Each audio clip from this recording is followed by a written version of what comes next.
Halo semua teman-teman farmasis. Kita akan belajar ya terkait study case, standarisasi Simplisia dengan saya, Apoteker Novi. Dan adapun kemampuan akhir dari materi ataupun pertemuan kita pada pagi hari ini, mampu nantinya teman-teman menjelaskan ya pentingnya mengkarakterisasi simplisia dan ekstrak bahan alam dan juga menjelaskan mutu dari simplisia dan mengkarakterisasi ataupun karakter dari bahan alam sesuai dengan standar Farmakope Herbal Indonesia. Nah, adapun pokok pembahasan kita pada malam hari ini adalah terkait standarisasi non-spesifik simplisia. Oke, jadi teman-teman semua, kita akan bahas terkait study case ataupun case-case yang nantinya mungkin akan kalian temui ketika nanti kalian bekerja di industri obat tradisional, industri ekstrak bahan alam, ataupun misalnya di usaha-usaha terkait obat-obatan tradisional. Seperti itu ya, karena sebagai farmasis, kita diwajibkan memiliki kompetensi di bidang tersebut. Oke, nah yang pertama adalah kita akan belajar bagaimana menghitung rendamen dari simplisia kering. Nah, yang awalnya kita peroleh adalah simplisia segar, lalu diproses, dikeringkan sampai mendapatkan simplisia kering. Nah, jadi kalau simplisia itu sendiri kan bisa dari nabati, tumbuhan, lalu dari hewan dan mineral. Nah, di sini simplisianya adalah simplisia meniran. Nah, jadi herba meniran. Herba meniran itu artinya apa? Seluruh bagian tumbuhannya itu digunakan. Seperti itu ya. Nah, di sini case-nya, farmasis di industri obat tradisional melakukan pembuatan simplisia kering herba meniran. Nah, berapakah persen rendamen simplisia kering herba meniran jika didapatkan simplisia keringnya sebesar 50 gram dari 500 kilo herba meniran segar?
Oke, sebentar ya.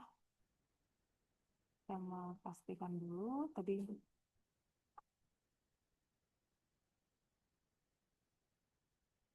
Oke. Nah, Jadi, teman-teman, saya izin off kamera karena saya menggunakan software. Nah, jadi untuk menghitung persen rendamen simplisia kering herba meniran, kita bisa menggunakan rumus ini ya. Jadi, berat simplisia kering dibagi berat simplisia segar. Berat simplisia keringnya adalah 50 gram. 50 gram dibagi berat simplisia segar 500 kilo. Kilo kita ubah dulu satuannya menjadi gram. 500 kilo sama dengan 500.000 gram.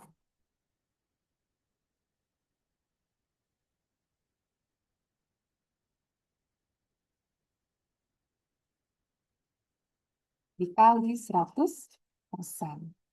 Nah, di sini kita bisa coret ya. Coret. Kan nanti hasilnya kita bisa bagikan ya. 1 dibagi 1000.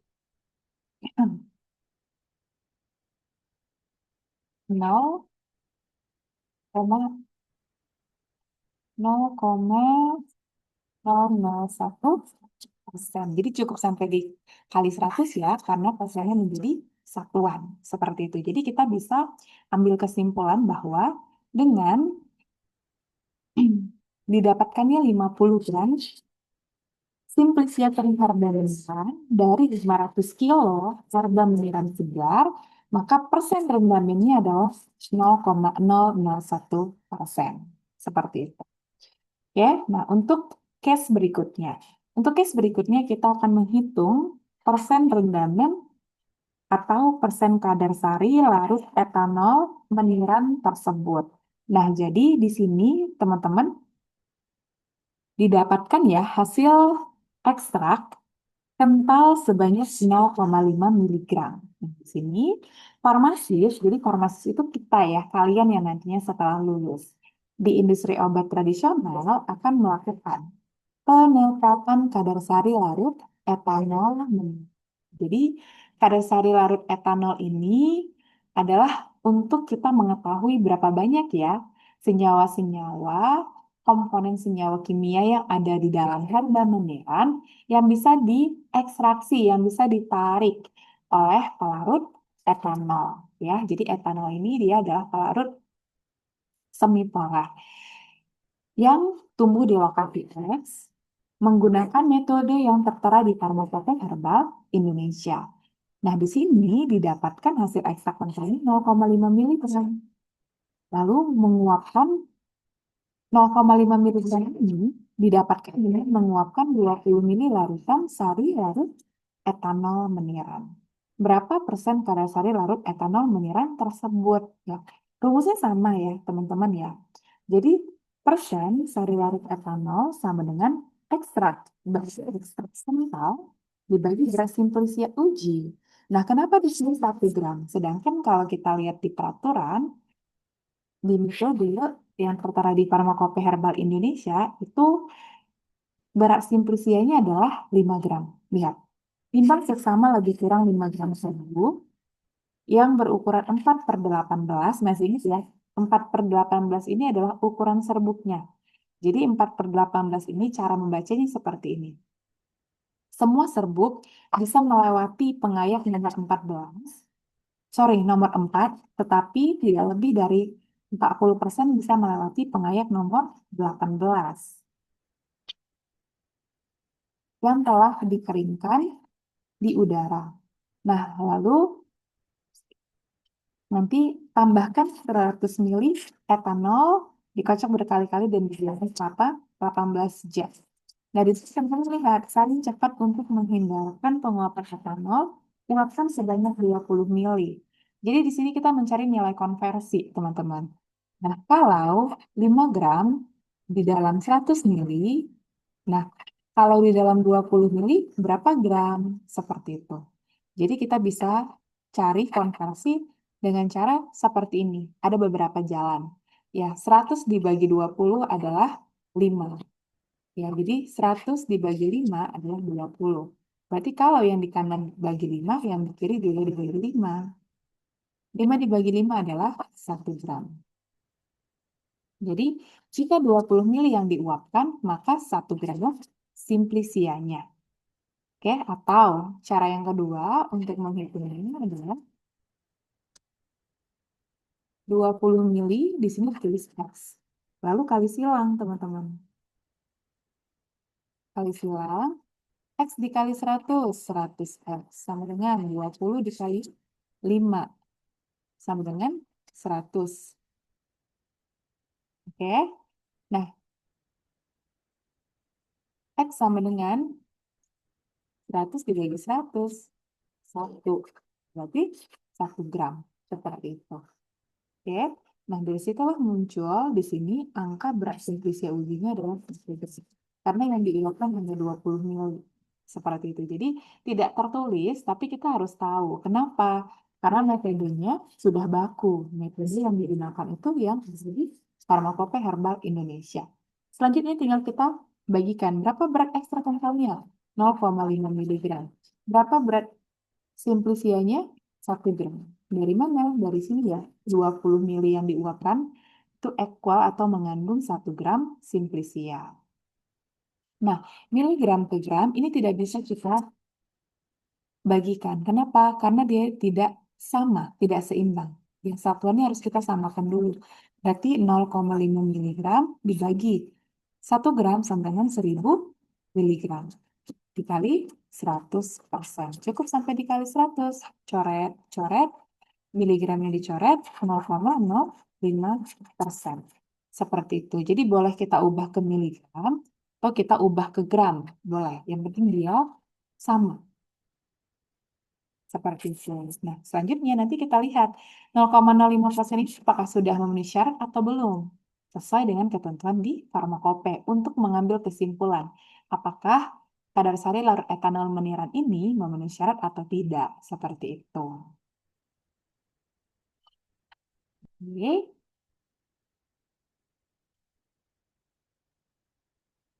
Oke, kita lanjut ya.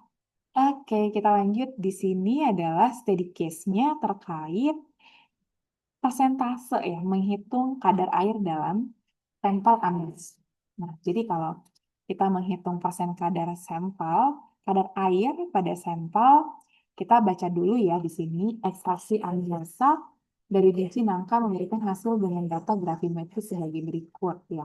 Bobot wadah kering 1,0376 gram, bobot wadah plus sampel amilosa 4,6274 gram. Lalu setelah proses pengeringan dilakukan, maka diperoleh bobot tetap. Wadah plus sampel amilosa 1,7321. Ditanya berapa persen kadar sampel amilosa tersebut. Nah, gravimetri itu kan berdasarkan berat ya.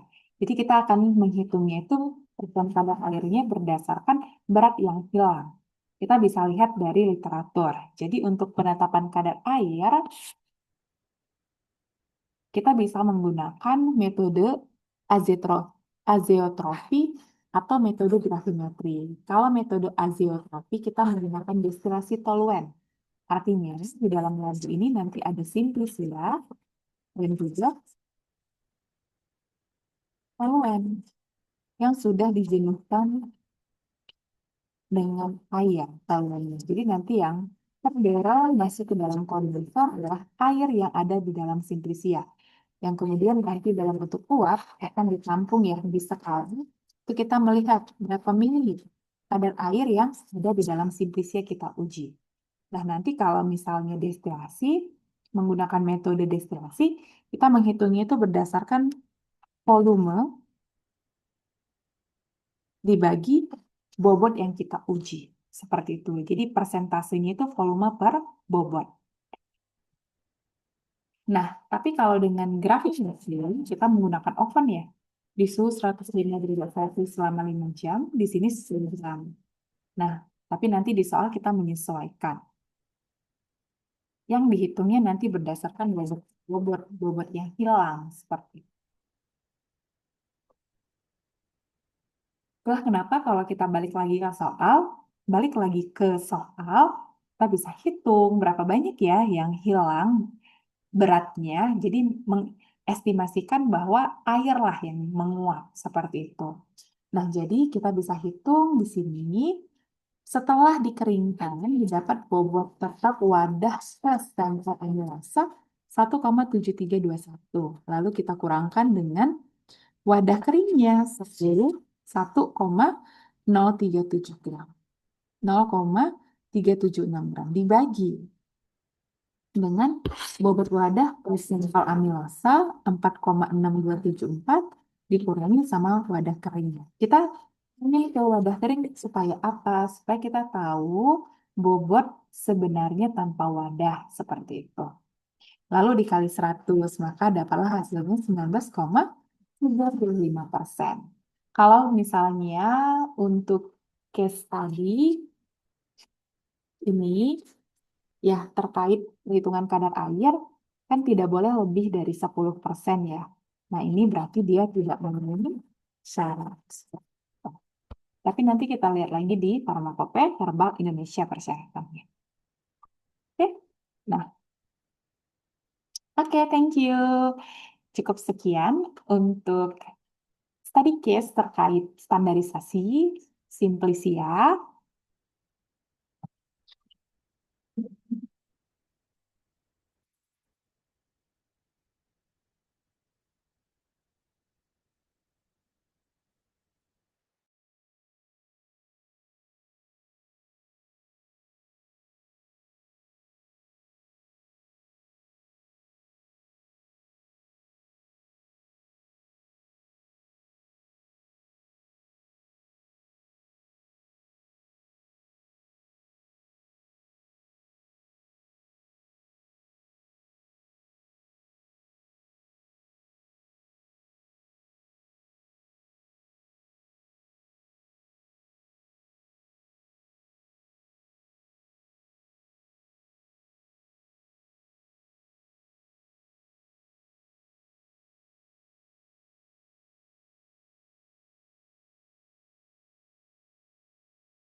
Oke, cukup sekian study case dari saya. Sampai ketemu di tadi study case terkait bahan alam berikutnya. Selamat pagi teman-teman farmasis. Bye-bye.